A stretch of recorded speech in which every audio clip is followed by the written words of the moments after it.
les femmes handicapées vivent doublement des difficultés liées à leur état de femme et à leur état de personne handicapée.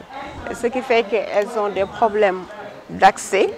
Et je crois que les statistiques au Sénégal le montrent clairement. Le taux d'analphabétisme chez ces femmes handicapées est plus élevé que chez les hommes. Et il faut dire qu'en raison de leur spécificité qui réside dans leur santé de la reproduction, elles ont des problèmes de santé spécifiques. Certaines qui ont un handicap moteur assez lourd ont des problèmes pour porter une grossesse et même pour mettre au monde un enfant. Ce qui veut dire qu'elles ont besoin d'être informées, elles ont besoin aussi d'être accompagnées. Parce qu'on nous dit que la césarienne est gratuite, mais au fait, l'acte de césarienne est gratuit, Donc il y a tous ces autres éléments qui méritent d'être pris en compte pour ces femmes-là. Donc vraiment, nous lançons un appel pour la prise en charge du paquet de services concernant la césarienne. Autant l'acte, les médicaments, le séjour à l'hôpital, etc.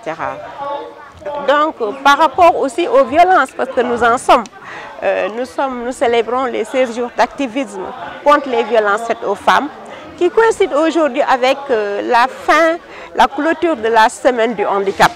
Je crois que Madame la chef de projet l'a si bien dit, toutes les femmes sont venues en solidarité pour célébrer avec nous cette journée.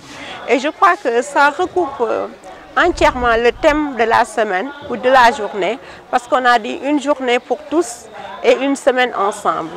Ça veut dire encore une fois que nous sommes ensemble et que le handicap n'est qu'un élément de la condition humaine. Certains sont grands, d'autres petits, certains sont noirs, etc. Et d'autres aussi sont handicapés, moteurs ou visuels, etc.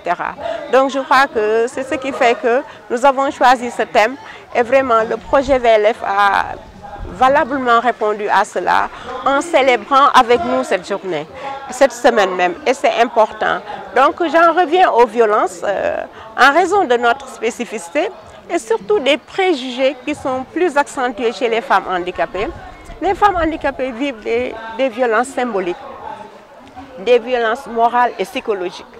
Parce que comme vous le voyez,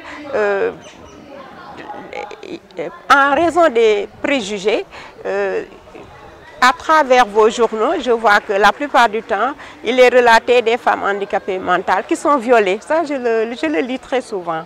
En dehors de ça aussi, il faut dire qu'il arrive très souvent que certaines belles familles n'acceptent pas d'avoir une belle-fille handicapée dans leur famille. Ça, on voit cela. Par rapport aussi aux violences physiques, telles que les viols et autres, il faut dire que les femmes handicapées, elles sont plus exposées. Je m'explique un peu. Quand nous avons une femme handicapée visuelle, quand il y a un obstacle qui vient vers elle, mais elle ne voit pas l'obstacle pour courir à point. Donc c'est la même chose aussi quand il s'agit d'une femme handicapée motrice. Quand il y a un obstacle, elle veut vraiment courir, mais c'est difficile, elle ne le peut pas, ce qui fait qu'elles sont vraiment exposées.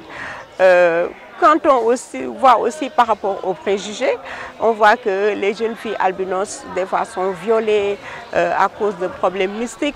Donc tout ça fait qu'en plus de toutes ces violences vécues par les femmes handicapées aussi ont des violences spécifiques, telles que les violences symboliques qu'elles vivent en raison de leur handicap. Nous avons même commencé, parce que présentement nous sommes sur un petit recensement avec les femmes membres du comité au niveau national. Mais il y a quelques années, on était 22 000 au niveau du comité que j'ai l'honneur de diriger. Mais je sais qu'avec le présent recensement, le nombre va augmenter.